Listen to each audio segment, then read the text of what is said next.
Hello, my name is Kapel, and I'm going to be talking about discrete mathematics and its relevance in computer programming.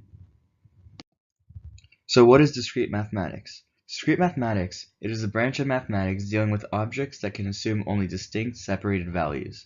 It describes processes that consist of a sequence of individual steps and mathematics that deal with discrete objects. The set of objects studied in discrete mathematics can be finite or infinite. And topics in discrete mathematics include logic and Boolean algebra, set theory, combinatorics, recurrence relations and recursion, graph theory, and finally tree theory. And what is the relevance in computer science? Well, discrete math was created a few decades ago and is the mathematical language of computer science. Truth tables show up in many CE and CS classes, for example, CECS 201 and 301. And universities found that the math subjects that lead to courses like calculus did not sufficiently cover the type of math needed by computer scientists, so they put extra math topics together into one course now called Discrete Mathematics, which has a lot of logic.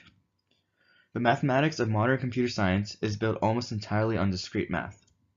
In particular, combinatorics and graph theory. This means that in order to learn the fundamental algorithms used by computer programmers, students will need a solid background in these subjects. Here's an example of a truth table. It is used in both coding and discrete math problems. It uses propositional logic, which is basically a declarative statement that has either a true value or a false value. It cannot be anything that can't be answered with true or false. And part of the truth table, here's an x and a y. Here's x or y, x and y, and x or y. These are all bit operators that are used in a lot of truth tables. And here, how it works is 0 has a false value and 1 has a true value. And basically, for each bitwise operator, there's a special sequence that will tell you if it's true or false. For example, x or y, if it's 0, 0, that means false, false, which is false. If it's false or true, then it's true. If it's true or false, then it's true, and if it's true or true, then it's also true. Right.